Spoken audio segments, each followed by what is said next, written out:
Hey class, Prof JC here, our final video podcast. And it has been great to be with you this semester. I hope that this class around communication has added value to your life and to your leadership. Hey, I just wanted to end up on page 233 in your Difficult Conversations book. It really gives you a checklist of what you can go through anytime you're getting ready to have one of those difficult conversations. And I recommend that you keep this checklist with you, okay? If anything, rip this page out and just keep this page. This will be gold for you. Also, after this, it has 10 questions people ask about difficult conversations. That's a pretty good one as well. That's a pretty good chapter. But this one on page 233, this checklist, I think could be really key for you as you're going through, because we're all going to have these difficult conversations, okay? And this is going to be important for you to understand, how do you do this well? This might be one of the most important things that you take away from this program. It might be one of the most important things that as a leader that you grow in, is this understanding about, how do I have these difficult conversations? How do I come to the table, share what I need to share, hear what the other person needs to share, and hear for them. So it just gives you all the steps that we've talked about. Sort out what happened, understand emotions, ground your identity, talk about the purposes, decide the best way to address the problem, right? Is this way the thing you're going to do? This conversation, is it the best way? Describe the problem as the difference, share your purposes, invite them to join you as a partner, listen and understand. This step 4, so it divides it up into 5 steps. Prepare by walking through conversations. Step 2, check your purposes. Step 3, start from the third story. Step 4, before it gets into step 5, which is problem solving. But step 4 really is, I think, one of the most important parts. And so that's why I just want, as we wrap up our class together today, that's why I want to spend our time, our brief few minutes today. I'm not going to make this a long podcast, but it really talks about this. And we've talked about this a little bit before. You've read about this. Listen to understand their perspective. That's number 1. Number 2, share your own viewpoint, your past experiences, intentions, feelings. And then number 3 is really key for us in difficult conversations. Reframe to keep it on track. From truth to perceptions, blame to contribution, accusations to feeling, and so on. It's this constant idea of reframing. So here is the most important thing. If there's a final thought that I want to give you from this class, from this book, this idea of communication, organizational communication, one-on-one, personal communication, is simply this.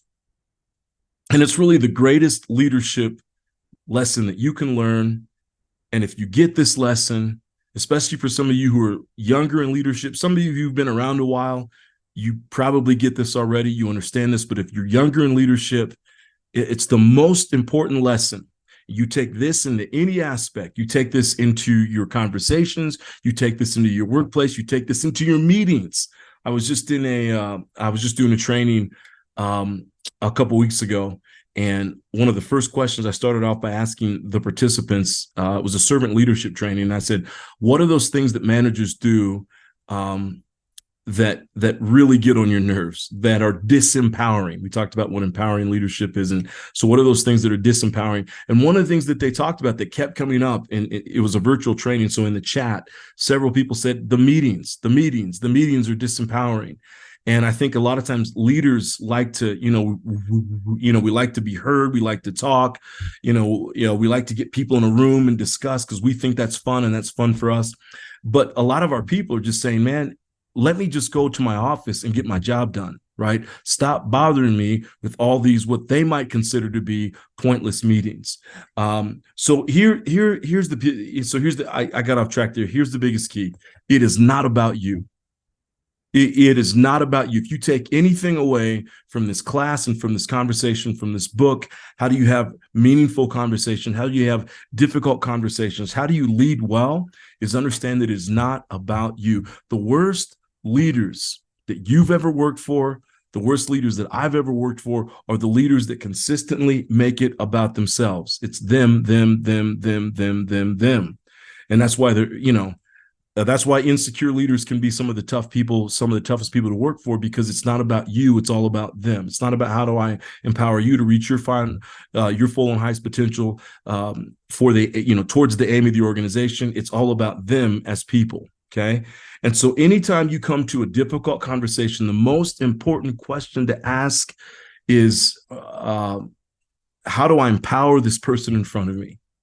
The most important question to ask, the overarching one, is how do I empower this person in front of me? How do I use this conversation to empower this person in front of me so that they walk out of here and they're a better person because of this conversation? Even if, and I've heard about these conversations before, that if you're really a great leader, even if you have to let somebody go, if you have to fire somebody, that they walk out of there, and I'm sure they're going to be disappointed, they're going to be hurt, they're going to be shocked, maybe even they might even be angry. But when all the dust settles, if you've done it well, they'll walk away and say, you know what, that person really wanted what was best for me. And of course, what they wanted, what was best for the organization, but they really looked out for me in that situation. That is the most important overarching key for all of this. Okay. It's never about you. It's always about the other person. You get that today, and everything else goes the other way. So one of the things that I would say too is that if you come into a crucial conversation, a difficult conversation, and you're nervous, it's because you're making it about you.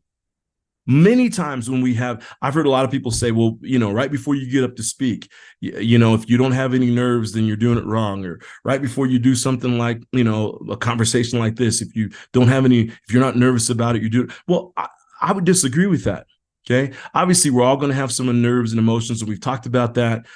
Understanding our emotions, understanding we're going to have emotions. But the most important thing to understand is if you're coming to a difficult conversation and you're avoiding it because you're nervous and you're angry, because you're making it about you, you're not making it about the other person. You switch that mindset and you say that this isn't about me.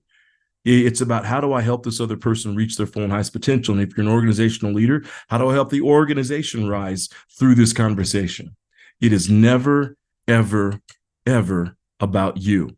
That's the most important thing. You get that right. And again, that's the high call on leadership. And that's one of the reasons why I tell people all the time, don't take this kind of program just because you think it'll be easy. Don't take this kind of program. Don't jump into leadership because you want a promotion.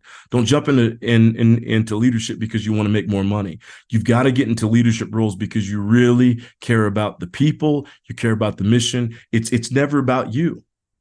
And that's a hard thing for some people to accept and to understand. Okay. So that's all I wanted to leave you with. That's kind of our final thought. So here's the question I want you to answer briefly.